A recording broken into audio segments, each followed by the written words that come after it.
আসসালামু আলাইকুম। Fried rice রান্না করে দেখাবো আমার দর্শক বন্ধুদের। চলুন দেখতে থাকুন আমি কিভাবে ফ্রাইড রাইস রান্না করি। চলুন, পাতিলে আমি কিছু পরিমাণে পানি দিয়েছি, গোলমরিচ, লবঙ্গ, এলাচ, শাহি জিরা দিয়ে দিয়েছি পরিমাণ মতো, 1 চামচ লবণ দিয়ে দিয়েছি, 1 চামচ সয়াবিন তেল দিয়ে দিয়েছি, 1 পট চিনি গুঁড়া চাউলকে আমি 80% সিদ্ধ করে ছেঁকে নিয়েছি। এখন কড়াইতে পরিমাণ মতো তেল দিয়ে দিলাম, 3টা ডিমকে ফেটে গোলমরিচ গুঁড়ো স্বাদ অনুযায়ী, লবণ স্বাদ অনুযায়ী দিয়ে ফেটে নিয়েছি ডিমকে। তেল গরম হয়ে গিয়েছে, তেলের উপরে ডিম দিয়ে দিলাম।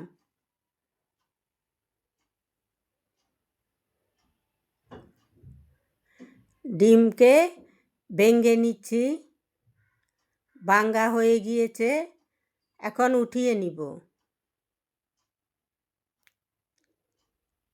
আবার কড়াইতে পরিমাণ মতো তেল দিয়ে দিলাম, সয়াবিন তেল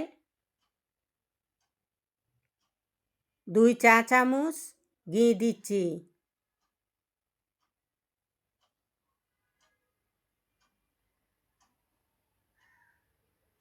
রসুন কুচি দিয়ে দিলাম, কিশমিশ কাজু বাদাম দিয়ে দিয়েছি, কাঁচামরিচ কুচি, পেঁয়াজ কুচি দিয়ে দিয়েছি, বাঁধাকপি কেটে দিয়েছি, গাজর কুচি করে দিয়েছি, ক্যাপসিকাম কিউব করে দিয়েছি, বেল পেপার, হলুদ বেল পেপার, লাল বেল পেপার কিউব করে দিয়েছি। ভাতগুলাকে দিয়ে দিলাম, এখন রাইসগুলোকে ডিম দিয়ে দিয়েছি,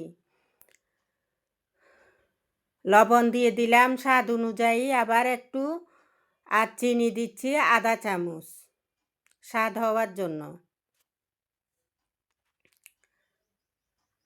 সয়া সস, টমেটো সস দিয়ে দিলাম স্বাদ অনুযায়ী। এখন নাড়িয়ে দিচ্ছি।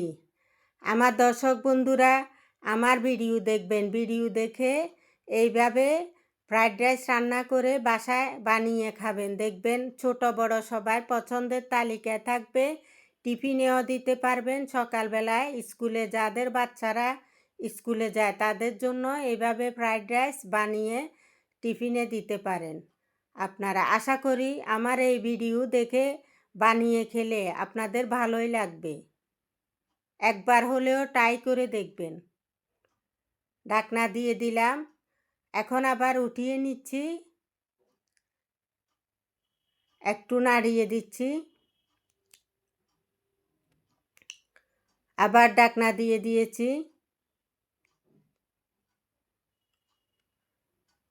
ঢাকনা উঠিয়ে নিয়েছি, 1 চা চামচ কেওড়ার জল দিয়ে দিলাম।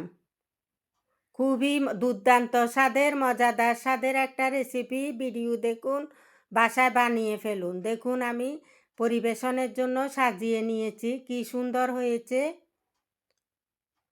মজাদার রেসিপি ফ্রাইড রাইস রান্না হয়ে গিয়েছে, আজ আর না।